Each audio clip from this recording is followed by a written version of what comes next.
Hi, everyone.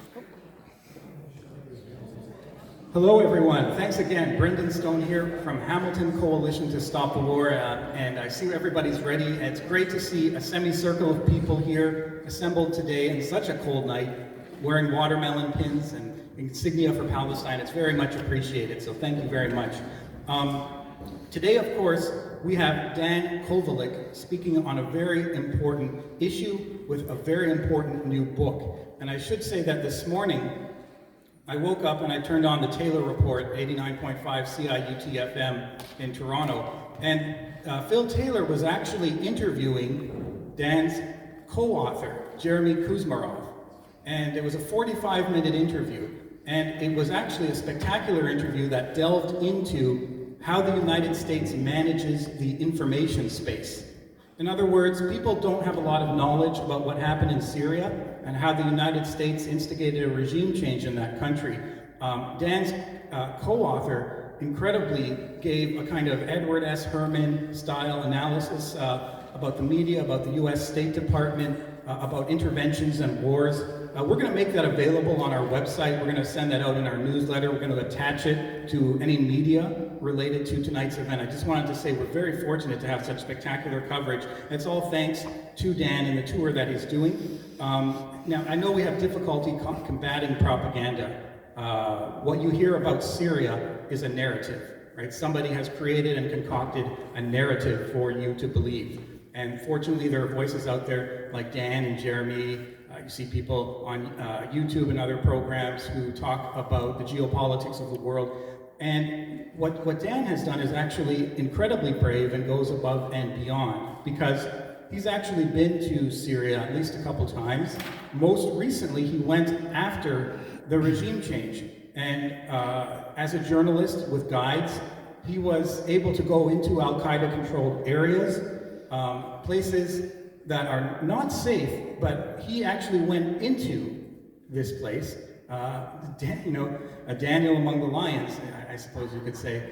And so, we're really, really privileged to have someone who has this kind of direct engagement with the issue. So, Dan he's going to talk about his book, which is written very clearly. He speaks very clearly. There's going to be a question period and such after. We ask that you hold your questions, of course. People that come to these events are familiar with how it works. So everyone will have a chance to talk about the issues, ask Dan questions. It'll be great. So we'll get to that, and I'll explain how that works when the time comes.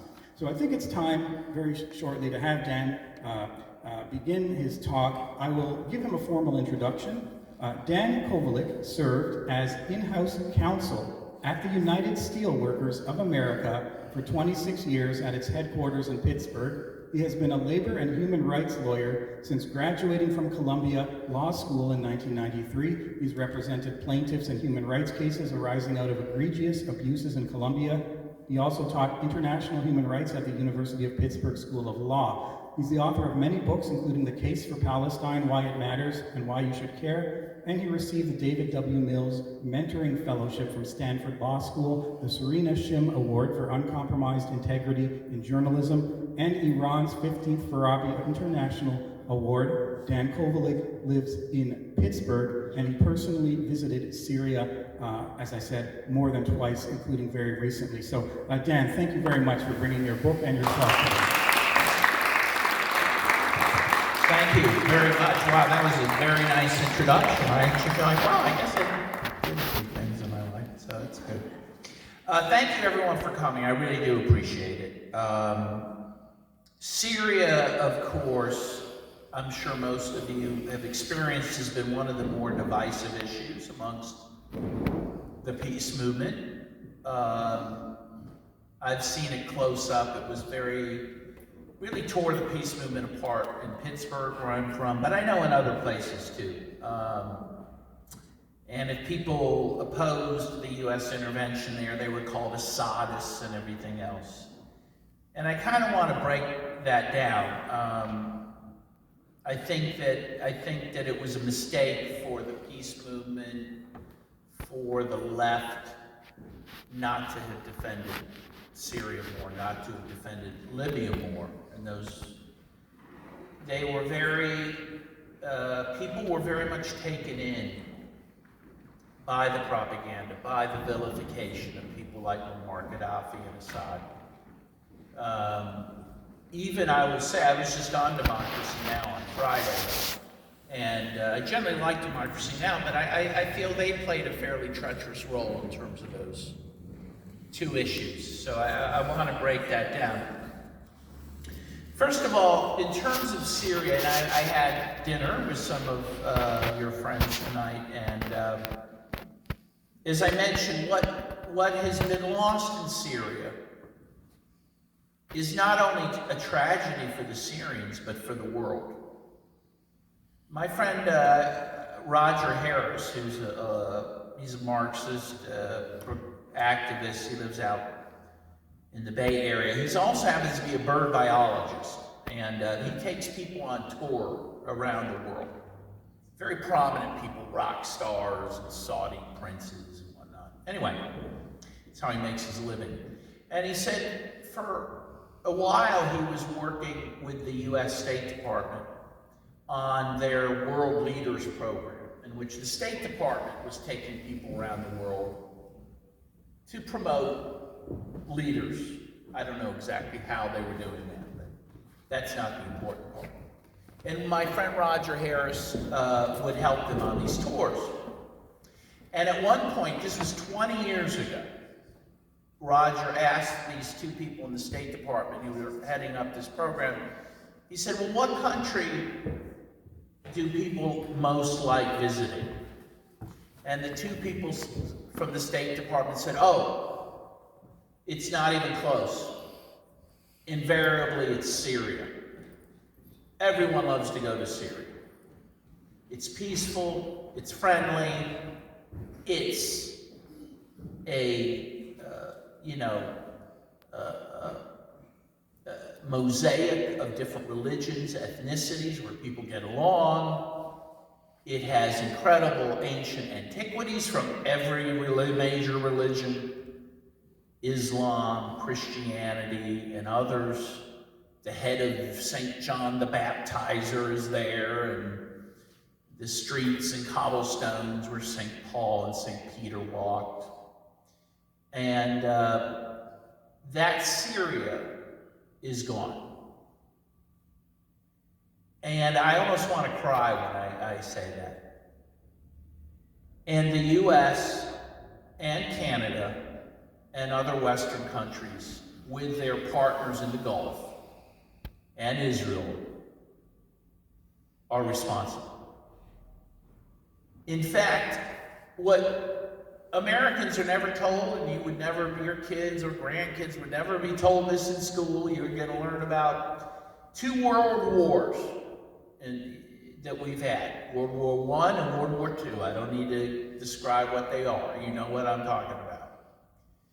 But between 2011 and 2024, there was a world war against Syria that you have not been told about.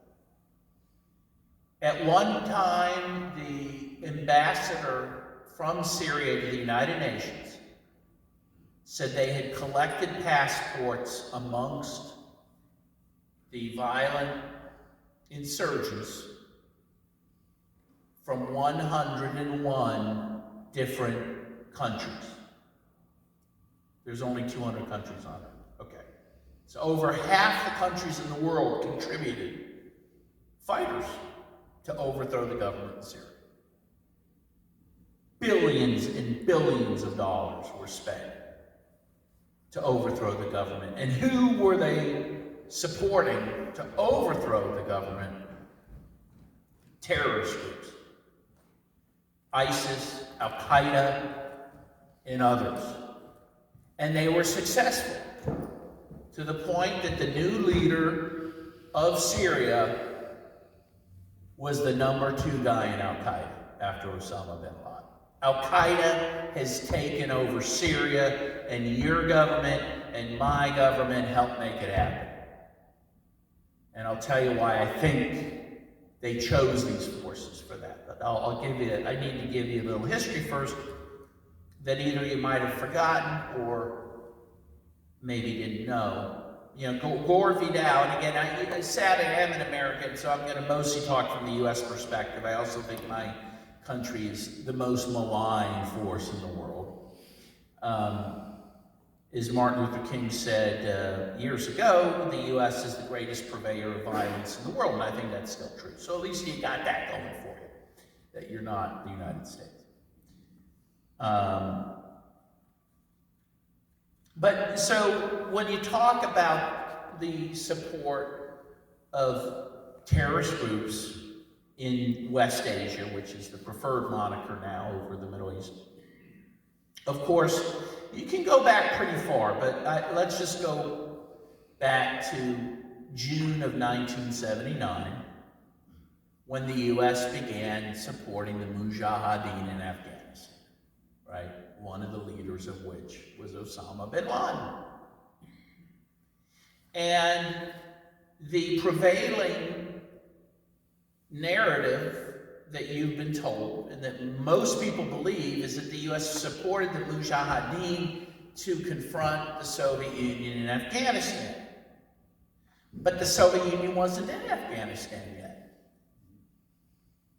As we learned from Brzezinski, the national security advisor of Jimmy Carter, years later, Brzezinski said the goal was to bring the Soviet Union into Afghanistan and to, in his words, give the Soviets their Vietnam. And it worked.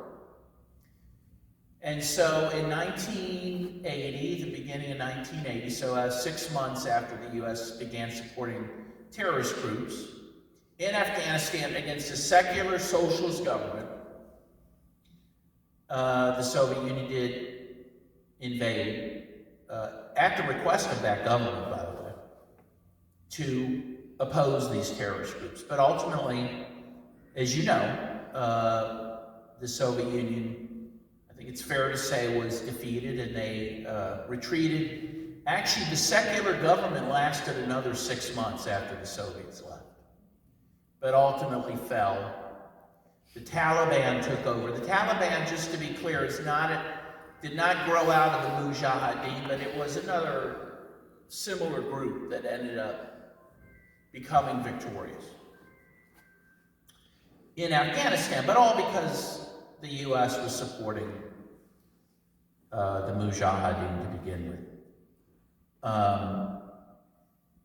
And of course, then you had this strange thing where, of course, after 9/11, Al-Qaeda and Osama bin Laden were blamed for 9/11, so the U.S. says, okay, now we're going to war against our friend, Osama bin Laden. They didn't put it that way, but that was the fact, right? I mean, and again, really, the book 1984 has so much, I just keep thinking of it, right?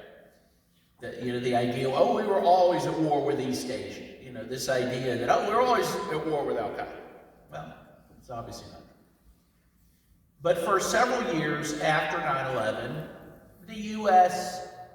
did, to some extent, go to war with Al-Qaeda. It actually partnered with countries like Russia and Iran to do that. And later would betray Iran, despite Iran's help in that war. But then we learn, and I always tell people to read it. Every speech I give about Syria or the region, I tell people, go back and look at the New Yorker article from 2007 by Seymour Hersh. And it's not behind a paywall, okay? It's called The Redirection. And Hersh says by 2005, so 4 years after 9/11, the U.S. decides we don't care about Al-Qaeda. In fact, we are now going to partner with Al-Qaeda to go after our real enemies, Syria, Iran, Libya, Lebanon, Somalia, etc. And so, as he exposed in the New Yorker, the U.S. began working with Al-Qaeda and other groups. In particular, their main goal was for regime change in Iran, But they knew to do that, they would have to first go through Syria. They would have to overthrow the Assad government in Syria. And so they began the process of supporting and empowering these groups. Of course, before they got to Syria, right before, the U.S. overthrew Muammar Gaddafi in Libya. The left in the U.S., for the most part, did not care. They were told Muammar Gaddafi was this brutal dictator, he was a bad guy. And again, people like Amy Goodman on Democracy Now! More or less cheerlead the overthrow of Gaddafi. And what has been the result? I mean, I think a lot of you know there's not a unified Libya. It's divided at least into two different camps between two different warlords. And for the first time in memory, slaves are being sold on the streets of Tripoli for $400 a piece. And they're all black, by the way. Because the U.S. actually, and I don't think it was necessarily their intention, but strangely, one of the pretexts for the invasion of Libya was a statement that, and this was recalled under Obama, the U.S. government claimed that Gaddafi was using black mercenaries to attack his own people. It's a very strange propaganda choice. By the way, that was totally debunked. It turned out that the black mercenaries, who, by the way, you could tell, you were told in the papers, you could tell who the black mercenaries are because they wore yellow helmets. Those were workman helmets. They were construction workers. The black mercenaries were just guest workers from sub-Saharan Africa that Gaddafi invited in. They weren't mercenaries at all. But the black mercenary lie that people like Hillary Clinton promoted and Samantha Power had an important impact. And that was that people of black skin in Libya, which is also an Arab country, right? It's in northern Africa. So it has two different kind of identities. It's African, but it's also Arab. Black people were seen as enemies, and during and especially after Gaddafi was overthrown, the jihadists that the U.S. backed to overthrow Gaddafi began a process of genocide against black people in Libya. In addition to other crimes. The point being, this was not good for the people of Libya, the overthrow of Gaddafi. They took the most prosperous country in Africa and made it one of the least prosperous. And that was the result. Again, no one cared. And to this day, no one cares. By the way, it's basically forgotten. When was the last time you read about Libya in the newspaper? Meanwhile, Seymour Hersh again would write an article, and this really gets him in trouble. I believe it was called Red Lines and Rat Lines.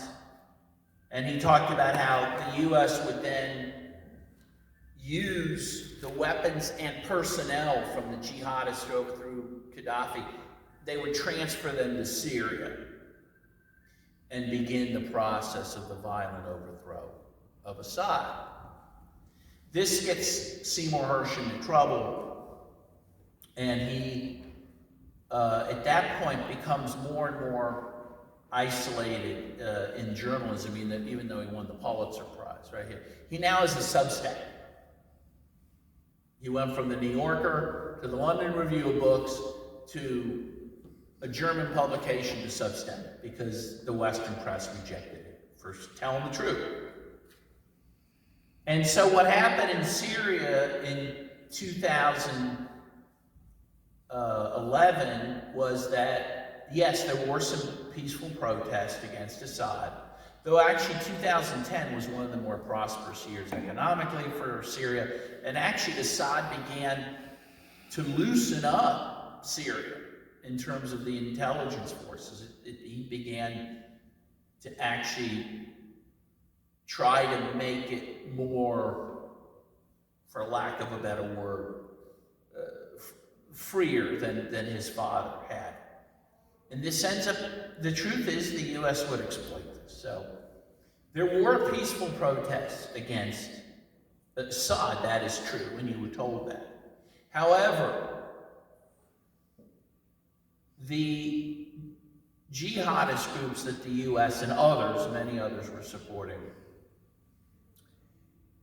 essentially exploited the peaceful protests to begin violent attacks on Syria, on police, military forces. And then, of course, Assad responded. Who's going to put up with that? And mostly Assad began attacking those terrorist groups, armed terrorist groups, not the peaceful protesters, but we were told he was attacking the peaceful protesters. And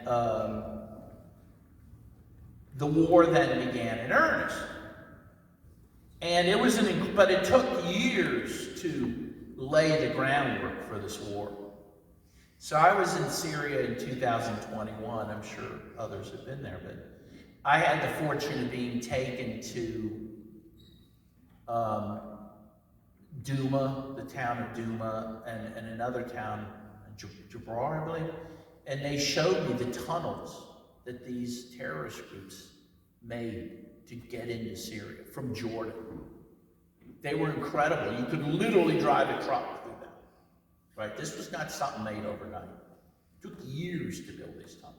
So these terrorist groups would begin popping up in cities through these tunnels, and sometimes taking over cities. And when they did, they would enslave people, they would rape women.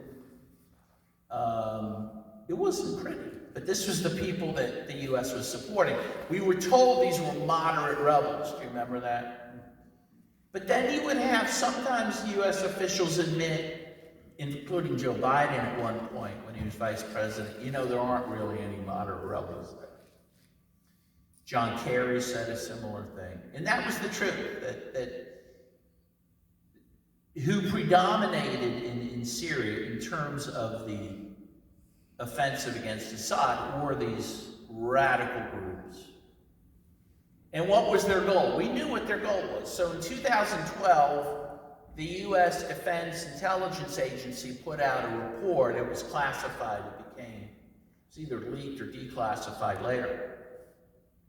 So in 2012, very early on in this war, the DIA said that the West is supporting AQ in Syria, meaning Al-Qaeda, and that the goal of AQ was to set up a religious caliphate in Syria, meaning a mono-religious state that was and is intolerant of other religions, meaning Christians, Druze, Alawites, who are Muslim but practice a different version, Shia, and even some Sunni. They wanted a very radical, extremist, Wahhabist state. And our Defense Intelligence Agency, the U.S.'s Defense Intelligence Agency, said this. That's what they want. And yet the U.S. continued to support them. And Canada continued to support them. And Israel and Qatar and Saudi Arabia, a number of countries. So, for example, what did these groups do? Well, like in Malula, that I visited 3 times, Malula is one of the last cities in the world that speaks Aramaic, the language of Jesus Christ. It's one of the more important Christian pilgrimage sites in the world. It has ancient churches there. The Free Syrian Army that Obama admitted to supporting sacked that town, kidnapped nuns, tried to burn the churches to the ground. Thank God the churches were stone, so that didn't work so well. But their goal was to destroy Christianity in Malula. And I didn't even know this until I went to Syria in 2021. I mean, I thought I knew a lot about the world and different things, but I was surprised to hear that it was Hezbollah who came to defend the Christians, who came in from Lebanon and joined forces with the Syrian Arab army to defend Malula. They did the same thing in Homs when I visited a church there. It's the church, it has a very interesting name. It's the Church of the Holy Girdle of Mary. They claim to have a belt that the Virgin Mary wore. And the terrorists, backed by the United States and others, again, tried to do the same thing there, tried to burn down a church that had been there since 69 AD, 69 years after Christ. And again, but thankfully, before they came, in fear that they would come, the Syrian Arab army of Assad helped remove the belt, and they, with the priests, brought it to another town and hid it there. And again, Hezbollah and the Syrian Arab army would come and defend that church and ultimately beat back the Free Syrian Army, so-called. But this was the type of thing they were doing. Of course, in Palmyra, they destroyed all kinds of ancient buildings. The curator of the museum there was killed defending the antiquities there in Palmyra. An incredible hero. And again, shocking, it was the West that was supporting these groups. And again, this is, at this point, not even seriously debated. And then finally, as I said, Al-Qaeda became victorious and is now leading, if you want to call it that, Syria. And they've engaged in genocidal acts against the Alawites, against Christians. Just last week, a church was attacked, 22 Christians were killed. By the way, you never hear about that, right? Trump talks about Nigeria, and he doesn't talk about Syria. And by the way, the rallying cry of the terrorists that the U.S. and Canada and others were backing against Assad, their rallying cry was Alawites to the grave, Christians to Beirut.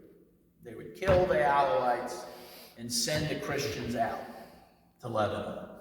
And guess what's happening? The Alawites are being sent to the grave and the Christians are being sent to Beirut. All of this was totally predictable. And again, even, so I have friends in Syria still that I talk to. One woman who's incredible, she was a journalist there. She was kidnapped very early in the war. And she was with had a team of 3 people, including herself. One individual on her team was killed when they were kidnapped. She and the other individual from her team were saved by the Syrian Arab army, which she was very grateful for. And she still lives in Damascus, and she wrote to me recently. She said, "Dan, Damascus, the Damascus I know is gone. The government has meticulously taken up all of the Roman cobblestones from the Christian quarter and just paved over the street. The bars that used to be open there, that I used to go to as someone who likes a glass of red wine once in a while, have been closed. And if you walk the streets of Damascus now, especially if you're a man or woman, you will be stopped and asked if you're married and what your religion is, etc. Again, that pluralism that existed in Syria for so long has been destroyed. And again, it's a tragedy of incredible proportions. And again, the sad part to me is that not enough people spoke up to defend what was there. It might have been, by the way, not perfect. I will concede that, right? But what has come is much worse than was there before. I'm certain of that. And so some folks may say, well, why? Why was this done? And why is it continuing to be done? Why is it being done in Gaza? where every mosque, every church has been leveled, where the ancient library holding all these ancient documents has been destroyed. Same thing in southern Lebanon, right? The St. Peter, St. Paul church there was destroyed, amongst many others. Why? Why is the West supporting the destruction of churches and mosques and other ancient things, for lack of a better word? Well, I have a theory that I'd like to share with you. I think that, at some point, well, as you know, for a long time, if you looked at U.S. foreign policy, the goal of U.S. foreign policy, well, the goal was always the same, and that was to maximize control, dominance over the world, to maximize exploitation of labor and resources. Right? So after World War II, for example, the U.S., with only, I believe at that time, 5% of the world's population, it controlled 50% of the world's wealth. 50, half the world's wealth. Even to this day, the U.S. is about 6% of the world's population, controls about 25% of the world's wealth. That's incredible. And when I say the U.S., I mean 10 guys there. Literally 10 guys. Right? So, for example, and this kind of gets to my theory, you might recall that during the COVID pandemic, it was reported, and this isn't questioned, that the 10 richest men, and they're all men, in the United States, their wealth more than doubled from $875 billion to $1.9 trillion. They were able to use the pandemic to steal from the poor and take the wealth for themselves. So this is the name of the game, but this gets into what I call the chaos theory now of modern capitalism. So again, the goal's always been exploitation and trying to get as much wealth and as cheap labor as possible. The U.S. for a long time, and I'm sorry I harp on the U.S., but that's where I'm from, and I do focus. The Canada's at least a junior partner in all this. The U.S. decided for a long time, we're going to support strongmen in these countries, usually right-wing strongmen, who can guarantee that our corporations can go in and, again, get their wealth for very cheap, their resources for very cheap, exploit their labor for very cheap. And that worked out for a long time. But then they seized on another idea. They said, yeah, but you know what? The problem with these strongmen, even if they're our people, as Roosevelt said about Somoza in Nicaragua, he's a son of a bitch, but he's our son of a bitch. But even a son of a bitch, once in a while, if he wants to stay in power, has to provide something to the people, right? Has to build some infrastructure, has to provide some social benefits, and therefore has to do a little taxation of companies in the country, including international companies. Has to have maybe some tariffs also to raise money. Well, that's no good. That's no good. So they decided it's better to have no government at all. And the best example of this is a country you never hear about in the news, but I will talk about it. It's not Syria, though Syria is starting to look like that. But the most dramatic example of this in the world is the Democratic Republic of Congo. So, and it follows the pattern I just told you. So, first of all, you know that King Leopold of Belgium controlled the Congo from the late 1900s till the early 20th century.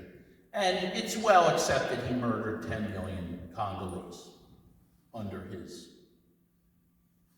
tutelage, and he did so for the main purpose at that time of harvesting rubber. That was a big thing. For tires, a number of tire companies still get their rubber from there. There are some other resources, but that was the main thing. And if he basically enslaved the Congolese, and he would punish them by cutting their hands off if they didn't obey, right? By the way, the Congo ends up being taken away from him through public pressure, including from the Anti-Imperialist League, of which people, very good people like Mark Twain were members of. But then it was given over to Belgium, and they more or less continued the same thing, though not quite with the death penalty. So in 1960, Prime Minister Patrice Lumumba was elected, who wanted to do something very terrible for Congo, and that is to run the country for the benefit of the people. And so the CIA, along with the Belgians, murdered Patrice Lumumba, and they put in a dictator named Mobutu Sese Seko. So here's the old pattern. We're going to support a strongman, Mobutu, to run the country. And the U.S. supported him for years, for decades, until he decided, oh, geez, they're going to kill me if I don't do something for the people. So again, he started doing some semi-progressive things in terms of social programs, taxation. So the U.S. got rid of him and basically installed nothing to this day. There's not a functioning government in Congo. So what is happening? You have children forced to work in the mines. You have the greatest mineral wealth in the world being exploited by everyone, paying almost nothing to get it. So this is the model. This is better than Mobutu. Nothing is better than Mobutu, and nothing is better everywhere. And so you see Libya, which is now total chaos. Syria now is nearly total chaos. Lebanon. Gaza is just leveled to the ground. Somalia, Sudan, Congo. That is the future, is chaos. So that the 10 guys who own everything can own even more.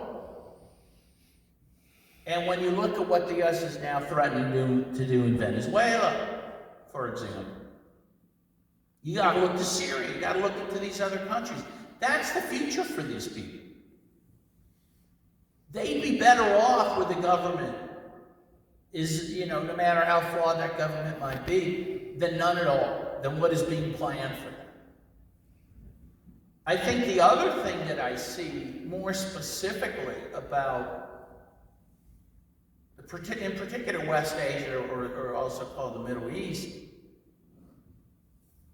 is that to the Western capitalists, they find the traditional values of the people there anathema to capitalism.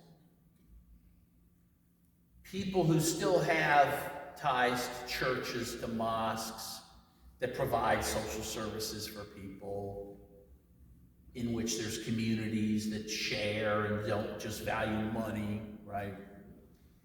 That is anathema to the system. Those traditional societies must be destroyed, and they are being destroyed as we speak. And it's quite troubling. It's quite troubling. And unless we can resist this, it's coming home. It is coming home now. I'm seeing it in the United States with these crazy ICE detentions. Are you following what's happening with U.S.? That Trump has masked men on the streets without badges, detaining people. At least 170 U.S. citizens have been detained by them. This is part of the chaos. This is part of the plan to even destabilize our countries so that we can be super exploited. I feel bad, I'm not giving you glad tidings, but this is what I see happening. Again, I'm not so sure exactly what's happening in Canada, but what I do know is that things like national health insurance, for example, are going to be at grave risk. You're going to have to fight to maintain this. In Great Britain, that's happening as well. And it's all the same struggle. And again, I think when you look at Syria, look at Gaza, you look at the lack of any moral or legal limits to what the US and Canada and its allies will do in these places. The message is they'll do it to us too. We're just going to be a little lower down the totem pole. Anyway, that is the end of my my speech in chief. I'm happy to talk about more, hopeful things in the Q&A. But I mean, those are the thoughts I have. Anyway, today, as I sit here, maybe tomorrow I'd be more optimistic. But anyway, this is what I see. So thank you.